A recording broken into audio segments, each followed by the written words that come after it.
తాకట్టులో ఉన్న బంగారాన్ని విడిపించి ఆ రోజు ఆన్లైన్ రేటుకే మేము కొంటాం. Sharma gold company. నమస్కారం. కార్తీక పురాణం 18వ రోజు పారాయణలోకి వచ్చాం. జనక మహారాజుకు చెప్తున్నారు వశిష్ఠ మహర్షి, మనిషిగా మారిన ధనలోభి అనే బ్రాహ్మణుడికి ఈ మహర్షి కర్మానుష్ఠాన ఫలితాలను గురించి వివరంగా చెప్పారు. ఇది ఏమిటి, ఎలా జరుగుతుంది అని. అయితే ధనలోభి అడిగాడు, ఓ మునీంద్ర, మీ దర్శనం వల్ల నేను ధన్యుణ్ణయ్యాను. నేను మహాపాపిష్టివాణ్ణి. ఆ కారణంగా అనేక జన్మలు ఎత్తి ఇప్పుడు ఈ మహారణ్యంలో వృక్షాన్నై పడున్నాను. మీ దృష్టి నా మీద పడినందువల్లే నేను దీపస్తంభంగా ఉపయోగపడడానికి ఈ దేవాలయం ముందుకొచ్చి చేరాను. ఆలయం ముందు దీపస్తంభంగా ఉంచబడ్డాను. నాపై నేతి దీపాన్ని మునులు వెలిగించి పెట్టడంతో నేను చేసిన పాపాలన్నీ పటాపంచలైనాయి. మానవ రూపం లభించింది. ఇంతటి పుణ్యఫలం లభించిన నన్ను మీ శిష్యునిగా స్వీకరించండి, కృతార్థుని చేయండి. ఈ కర్మలు, ఈ అనుష్ఠానము, ఈ కార్తీక మాసము, ఇవి అనుష్ఠించడం వల్ల కలిగేటువంటి ప్రయోజనాన్ని తెలియజేయమని అడిగాడు. అడిగితే ఈయన ఏమన్నారు, ఈయన పుణ్యపురుషుడు అయిన నాయన నువ్వు అని చెప్పి ఈ ధనలోభికి ఏం చెప్తున్నారు, శ్రీ మహావిష్ణువు ఆషాఢ మాసంలోని శుద్ధ ఏకాదశి నుంచి శ్రీ లక్ష్మీ సమేతుడై పాల సముద్రంలో ఆదిశేషుని పడకగా చేసుకుని శయనిస్తాడు. తొలి ఏకాదశి నాడు శయన ఏకాదశి అంటాం కదా, ఆ రోజు విష్ణుమూర్తి నిద్రిస్తాడు. మళ్ళీ కార్తీక శుద్ధ ద్వాదశి నాడు నిద్రలేస్తాడు. ఈ 4 మాసాల కాలానికి చాతుర్మాస్యం అని పేరు. ఈ 4 నెలలు హరిని ధ్యానించడం, పూజలు, వ్రతాన్ని చేయటాన్ని చాతుర్మాస్య వ్రతము అంటారు. చాతుర్మాస్య కాలంలో శ్రీహరి ప్రీతి చెందటం కోసం చేసేటువంటి స్నాన, దాన, జప, సత్కారాలన్నీ సత్ఫలితాలనే కలగజేస్తాయి. ఆ సంగతి నేను మహావిష్ణువు ద్వారానే ఒక సందర్భంలో తెలుసుకున్నాను. ఆ వివరాలనే ఇప్పుడు మీకు చెప్తాను, వినమన్నాడు. అయితే ఎలా అంటే, ఏ పని చేయకుండా ఉండకూడదు మానవుడు. పనులన్నీ నేనే చేస్తున్నానని అనుకోకుండా ఉండటంతో ఏ పని లేని జన్మనెత్తాడు. ఇప్పుడు ఎత్తిన వాళ్ళు ఏం చేస్తారు, ఏదో ఒకటి అన్ని పనులు నేనే చేస్తున్నామని భావిస్తాం మనమే అని. కానీ మన వల్ల ఏమీ అవ్వదు అని మనకు ఒక దశలో తెలుస్తూ ఉంటుంది. ఇప్పుడు కర్మల వల్లేనండి ఈ కష్టాలన్నీ అని తెలుసుకున్నాం కదా. రకరకాల కర్మలు చేస్తే కర్మలు ఫలితాయి. కుకర్మలే సుకర్మలు ఏదైనా సరే.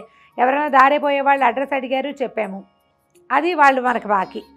వాళ్ళకి అక్కడ ఏదో ఉపయోగపడింది అనుకోండి, అబ్బా వాడెవడో నాకు దారి చెప్పాడు, వాడి వల్లే నాకు ఇలా కలిసి వచ్చింది అనుకుంటారు, వాళ్ళు మనకి బాకీ పడతారు. మనమే ఏదో వస్తువు ఎవరిదో కింద పడింది తీసిచ్చాం, వాళ్ళకి సహాయం చేసినట్టు వాళ్ళు బాకీ. ఇలాగ ఏ చిన్న పని చేసినా కర్మలే అలాగే అవుతూ ఉంటాయి. అటాచ్మెంట్ అయిపోతుందని ఏ పని చేయకుండా ఉంటామంటే కుదరదు. భగవంతుడు చెప్పాడు, కర్మణ్యేవాధికారస్తే మా ఫలేషు కథాచన అని. ఫలితం మీద నీకు ఎప్పుడూ ఉండదు, కేవలం నీ అధికారం కర్మలైందే. కర్మ చేయకుండా ఉండకూడదు. కర్మల వల్లే మనకి జన్మలు సంప్రాప్తిస్తాయి, కానీ కర్మ మాత్రం మానకూడదు అని. ఈ చేసే కర్మల్లో కొన్ని కుకర్మలు, కొన్ని సుకర్మలు అవుతాయి. జీవితకాలం అంతా ఏదో ఒక పని చేస్తూ గడుపుతాం. మంచివి చెడ్డవి, ఏదో ఆ ఊరు వెళ్తాం, అదేదో చూస్తాం, ఏదో గుడికి వెళ్తాం, ఏదో దీపం పెడతాం, చేస్తూ ఉంటాం కదా. అందుకని ఈ జీవితం అంతా ఏదో రకంగా గడిపేయకుండా ఉండటం కోసం మనకి కొన్ని పర్వదినాలు, కొన్ని పండుగలు ఇవి ఏర్పరిచి పెట్టారు. ఇవి ఋషులు చేసినవే తప్ప మనం చేసుకున్నవి కాదండి. సామాన్య మానవుడు అంతా ఆలోచించలేడు. ఈ నేనెవరు అని తెలుసుకోవడానికి ప్రయత్నం చేసిన వాళ్ళు కొంతమంది మహానుభావుల ద్రష్టలు, అంటే ఏమనాలు వెళ్ళి దూరం చూడగలిగిన వాళ్ళు, విజనరీ పీపుల్, విజన్ ఉన్నవాళ్ళు.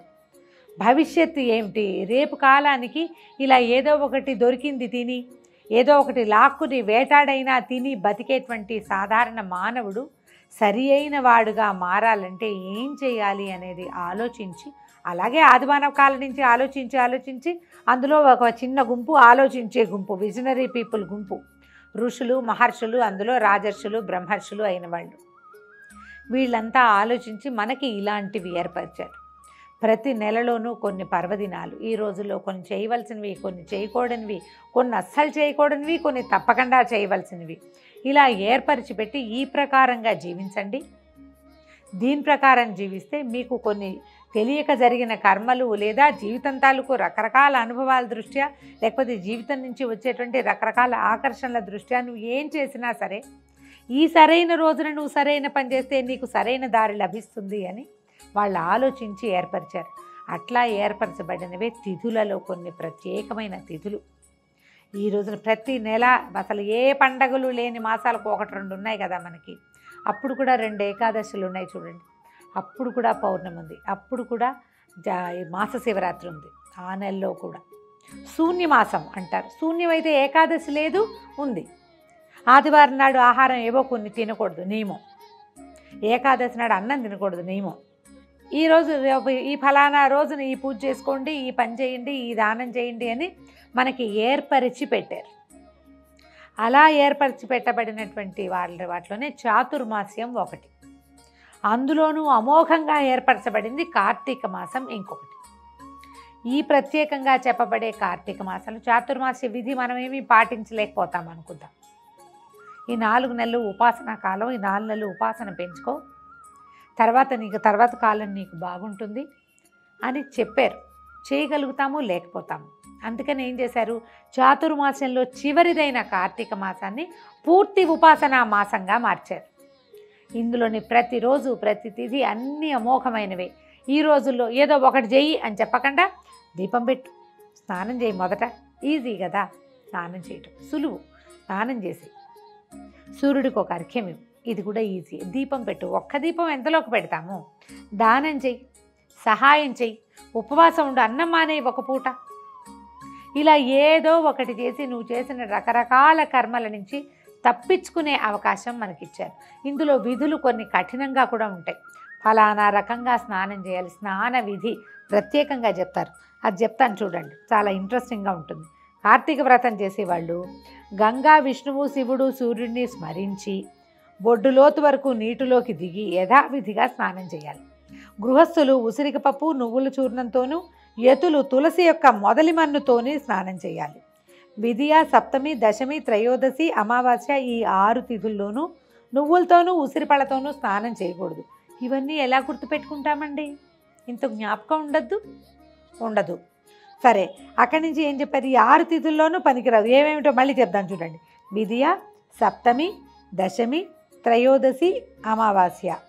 1, 2, 3, 4 నాకు 5 కనపడుతున్నాయి. పౌర్ణమి కూడా.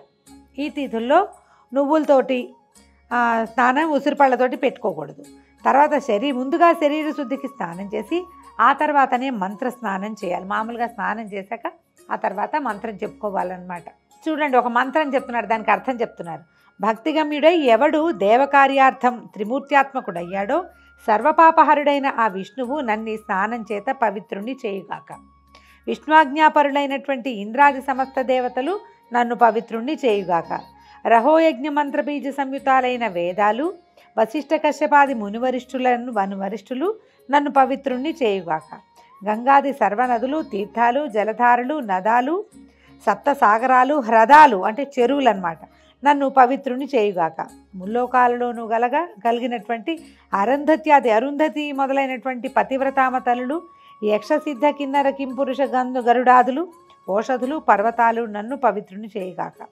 ఈ రకంగా మంత్రయుక్తంగా స్నానం. దీనికి శ్లోకాలు ఉన్నాయన్నమాట. శ్లోకం చెప్పకుండా తాత్పర్యం చెప్తున్నారు. మనం ఏం చేయాలి? ఇంత రాదు మనకి. హరగంగే హరగంగే హరగంగే, నారాయణ, వాసుదేవ, కృష్ణ, గోవింద, జనార్దన, అనిరుద్ధ అని ఇలాగా విష్ణునామాలు, కేశవనామాదులు స్మరించుకుంటూ కూడా ఫలానా వాళ్ళు ఎవరో తెలియపోయినా రోజువారీ మనకు వచ్చినటువంటి ఒక్క శ్లోకాన్నైనా, శుక్లాంబరధరం విష్ణు శశివర్ణం చతుర్భుజం చదువుకుంటూ అయినా సరే మంత్రంతో స్నానం చేయటం. భగవంతుడు మన యందు ప్రసన్నుడుగా ఉండాలని భావిస్తూ నదీ నదాలలో స్నానం చేయాలట. కార్తీక మాసంలో అక్కడి నుంచి బయటకు వచ్చాక ఏం చేయాలి? చేతి యందు పవిత్రాన్ని ధరించి దేవ ఋషి పితృతర్పణాలని విధిగా చేయాలి. ఇది పురుషులు చేయగలిగే క్రియ కదా, తర్పణం విడవటము. కార్తీక మాసంలో పితృతర్పణ పూర్వకంగా ఎన్ని నువ్వులైతే విడవబడతాయో అన్ని సంవత్సరాల పాటు వీరి యొక్క పితృదేవతలు స్వర్గంలో నివసిస్తారట. ఆ తర్పణానంతరం నీటిలో నుంచి తీరానికి చేరి ప్రాతకాల అనుష్ఠానం నెరవేర్చుకుని విష్ణు పూజ చేయాలి, అర్ఘ్యము ఇవ్వాలి. తర్వాతేమో క్షేత్రతీర్థ దైవతాలను స్మరించి సమర్పించాలి. తర్వాత అనంతరం వేదపారీణులైనటువంటి బ్రాహ్మణులను భక్తిపూర్వకంగా గంధతాంబూలాలు ఇచ్చి పూజించి నమస్కరించాలి. పూజించేటప్పుడు బ్రాహ్మణి పూజా విధానం ఇవన్నీ ప్రత్యేకంగా సాంగంగా ఖచ్చితంగా చెప్పారండి. నువ్వు ఈ విధులన్నీ పాటించి చెయ్యి, నీకు అమోఘమైన ఫలితం లభిస్తుంది అని క్లియర్గా మనకి అర్థమయ్యేలా చెప్పే కార్తీక మాసము. నువ్వేవీ చేయకపోయినా కనీసము సూర్యోదయాత్పూర్వం స్నానం చెయ్యి.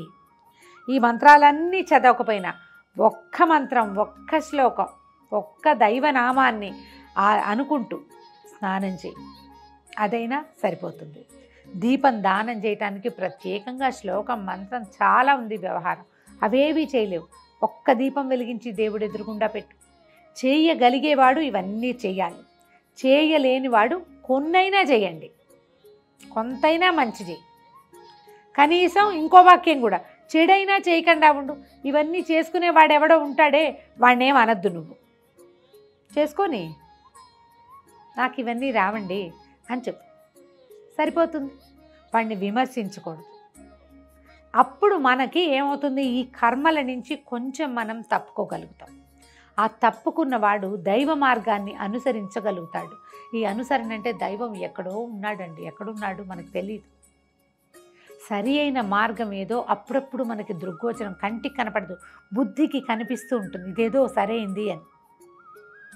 దాన్ని టక్కిన పట్టుకోగలిగే వాళ్ళు కొంతమంది ఉంటారు. కొంతమంది పట్టుకోలేకపోతాం. ఏదో వేగ్గా ఉంటుంది, అనుమానంగా ఉంటుంది, భయంగా ఉంటుంది, చెయ్యాలో వద్దో తెలీదు. ఓ సంవత్సరం చేసి మానేస్తాం. మాత్రం యాంటీబయాటిక్ ఓ రోజు వేసుకుని మానేస్తే తగ్గుతుంది ఏదైనా? కోర్సు పూర్తిగా చేయాలి కదా. ఏటా కార్తీక మాసం ఎందుకు వస్తుంది, ఏటా చేసుకోమని. కనీసం ఒకసారైనా చేస్తారేమోనని ఎవరి ఇయర్ వచ్చేలాగా పెట్టారు. ఒక్కసారైనా దాన్ని చేయాలి. చేసిన తర్వాత ఈ సంవత్సరం చేసాం, మనం ఈ పని చేసాం, ఇట్లా చేసాం, దీనివల్ల మనం అనుభవించాలి. ఇందులో ఉన్నది స్వారస్యం ఏమిటి ఆలోచించాలి. ఇది చేయటం వల్ల మనం ఏం తెలుసుకున్నాం, మనకి ఏం వచ్చింది. ఏదో అత్యద్భుతమైన ఫలితం రాదు. ప్రతి వాళ్ళకి బంగారం ఆకాశం నుంచి ఊడిపడుతుందా? అట్లా పడదు. చిన్న చిన్న తేడాలు వస్తాయి. మన లివింగ్ స్టైల్లో మార్పు వస్తుంది. ఈ రోజులకి మనం అది చూసుకోవాలి. మన లివింగ్ స్టైల్లో మార్పు వచ్చింది, మన మానసిక స్థితిలో కొంత ప్రశాంతత వచ్చింది, ఇంట్లో ప్రశాంతత కనపడింది, మనసుకి సంతోషంగా ఉల్లాసంగా ఉంది. ఏదో ఒక తెలియని ఆధ్యాత్మికత, పక్క ఇంట్లో వెలిగించినటువంటి అగరబత్తి గంధం మన ఇంట్లోకి వచ్చినట్టుగా ఒక్కసారి అట్లా కాసేపు వస్తుంది. ఆ వచ్చిన గంధాన్ని పట్టుకోవాలి. ఆ పట్టుకున్న గంధాన్ని మళ్ళీ ఆస్వాదించడానికి ప్రయత్నం చేయాలి. ఆ గంధాన్ని మనమే ఏర్పరచుకోవాలి. అలా మనం ఆధ్యాత్మిక ప్రగతిని సాధించగలుగుతాం. నామకే వాస్తే పేరుకి మాత్రం చేసేటువంటి స్నాన దాన జప దానాదులు ఏమీ ఉపయోగపడవండి. శరీరంతో చేసే ఈ క్రియలు మన ఆత్మని మన నుంచి స్వచ్ఛందంగా విడుదల చేయాలి, స్వచ్ఛంగా విడుదల చేయాలి. ఆ క్రియని మనం ఆత్మ దాకా తీసుకెళ్ళాలి. కేవలం శరీరంతో చేసే డాంబికమైన క్రియలుగా ఉంచకూడదు. ఈ రకమైన క్లారిటీ కోసమే మనం ఇవి చదివి వింటూ ఉంటాం. అర్ఘ్యానికి మంత్రం ఉంది, దీపానికి మంత్రం ఉంది, ప్రతి స్నానానికి మంత్రం ఉంది. ప్రతిదానికి ఒక మంత్రము, ఒక క్రియ, ఒక విధానము ఖచ్చితంగా ఉన్నాయి. అవి తెలుసుకున్నవాడు చెయ్యాలి, తెలిసినవాడు చేయాలి, తెలుసుకుని చెయ్యొచ్చు, తెలుసుకోలేకపోయినా చెయ్యొచ్చు. ఆ చేసే విధానాన్ని మనం ఈ రోజున చూస్తున్నాం. మంత్రం తెలీదు, ఏదో తెలుసుకుని స్నానం చేస్తాం, తలుచుకుంటాం, దేవుణ్ణి తలుచుకుంటాం, మనకు చాతొచ్చిన విధానంగా అదైనా చెయ్యండి అని మనకి పురాణం ప్రత్యేకంగా చెప్తుంది. ఇదిగో చూడండి, కొన్ని ఆరాధనలకి వాడచ్చు, కొన్ని వాడకూడదు. పొద్దున్నే తప్పకుండా పళ్ళు తోముకోవటము, స్నానం చేయటము, అవన్నీ కూడా కార్తీక విధుల్లో చెప్తారండి. ఫలానా వాడండి. ఏమేం చేయాలి? దేవాలయాల్లో గాయకులు, వర్తకులు, తాళమృదంగాది వాద్య విశేష విద్వాంసులు వాళ్ళందరినీ విష్ణు స్వరూపాలుగానే భావించాలి. ఈ రోజున ఈ కార్తీక మాసపు నెల రోజుల పాటు ప్రతి వ్యక్తి విష్ణు స్వరూపుడే, ప్రతి రాయి సాలగ్రామమే, ప్రతి పూజ శివాభిషేకమే. అట్లా చేస్తే మనం తప్పులు చేయం కదా. భగవంతుడి కోసమని భావించేటప్పుడు సరి అయిన పనే చేస్తాం. ఆ సరైన పని చేయటం కోసమే ఒకరోజు కాకుండా నెల రోజుల పాటు పెట్టారు. ఓ రోజు కాకపోతే ఓ రోజైనా చేస్తామని. ఇవన్నీ ఈ ప్రవర్తన భగవంతుడికి సంతోషాన్ని కలిగిస్తుంది. ఈ కొన్ని ఆరాధనలకి కొన్ని పువ్వులు వాడకూడదు అని చెప్తారు. దిరిసెన పువ్వులు, ఉమ్మెత్త, గిరిమల్లి, మల్లి, బూరుగా, జిల్లేడు, కొండగోగు, వీటి పువ్వులు కానీ తెల్లటక్షంతలు కానీ విష్ణువుతో పూజించకూడదు. రుద్రాభిషేకానికి ధవళాక్షతలు వాడతారు, శ్వేతాక్షతలు వాడతాం. బియ్యం కడిగి పక్కన పెడతారు. ఆ అక్షతలని రుద్రాభిషేకానికి వాడతాం. విష్ణువుకి తెల్లటి అక్షతలు పనికిరావు, ఎర్రటి అక్షతలు కావాలి, రక్తాక్షతలు కావాలి, లేదా పసుపుతోటి కూడా అవి పనికొస్తాయి, పసుపు అక్షతలు. తర్వాత వినాయకుడిని తులసి దళాలతోటి, గరికతోటి దుర్గాదేవిని, అవిసె పువ్వులతో సూర్యుడిని పూజించకూడదు. గరికని వినాయకుడికి, ప్రత్యేకంగా మనకు తెలుసు కదా. ఇట్లా కొన్ని ప్రత్యేకంగా తెలిసినప్పుడు తెలిసిన వాటిని మర్చిపోకుండా గమనంలో ఉంచుకుని ఆ రకంగా పూజ చేస్తే తెలిసిన పూజ. ఓసారి తెలుసుకుని విధులేయకూడదు, పట్టుకోవాలి దాన్ని. పట్టుకుని ఆ రకంగా కనుక మనం పూజిస్తే ఈ సంవత్సరం ఇలా అవుతుంది, వచ్చే సంవత్సరం మనం ఇంకొంచెం బెటర్మెంట్ తోటి చేస్తాం, మనం ఇంకొక మెట్టెక్కుతామన్నమాట. 4-5 సంవత్సరాలు కార్తీక మాసం ఇలా వ్యవహారం మనకు అలవాటైతే ఉపవాసం ఎలా ఉండాలి, దీపం ఎలా పెట్టాలి, దీపదానం ఎలా చేయాలి, పూజ ఏ పువ్వులతో ఏ దేవుణ్ణి పూజించాలి, విష్ణువుని ఎలా తలుచుకోవాలి, ఇది ఒక సంవత్సరం తెలుసుకోవటం, మరుసటి సంవత్సరం ఆచరించడం, 3వ సంవత్సరానికి అలవాటడం, క్రమంగా అది మన బుద్ధిలో సుప్రతిష్టంగా అవుతుంది. ఇలా సుప్రతిష్టంగా చేయబడేటువంటి అనుష్ఠాన పూజా విధానాదులు జీవుణ్ణి ముక్తి మార్గం వైపుకి నడిపిస్తాయి. ఈ చాతుర్మాస్య కాలంలో శ్రీహరి ప్రీతి చెందటం కోసం చేసేటువంటి స్నానదాన జప సత్కార్యాలన్నీ కూడా సత్ఫలితాలు ఇస్తాయి. అవి మహావిష్ణువు ద్వారా తెలుసుకున్నాను, అవి చెప్తానని చెప్పి ఏం చేశారు, ఏదైనా సరే మనం చేయాలని శాస్త్రం చెప్తుందో అవి చేయాలి. ఎట్లాగా, అన్నం కడుపు నిండే వరకు ఎలా తింటామో అలా జ్ఞానం కలిగేదాకా పనులు చేస్తూ ఉండాలి.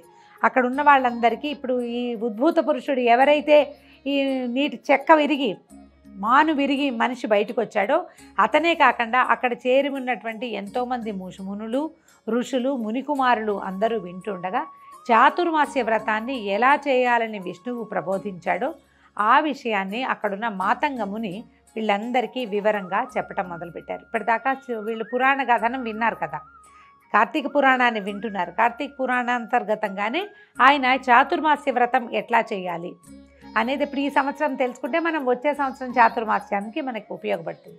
ఈ విషయాలు చెప్తున్నాడు. దీంతో మన 18వ రోజు అధ్యాయం పూర్తయింది.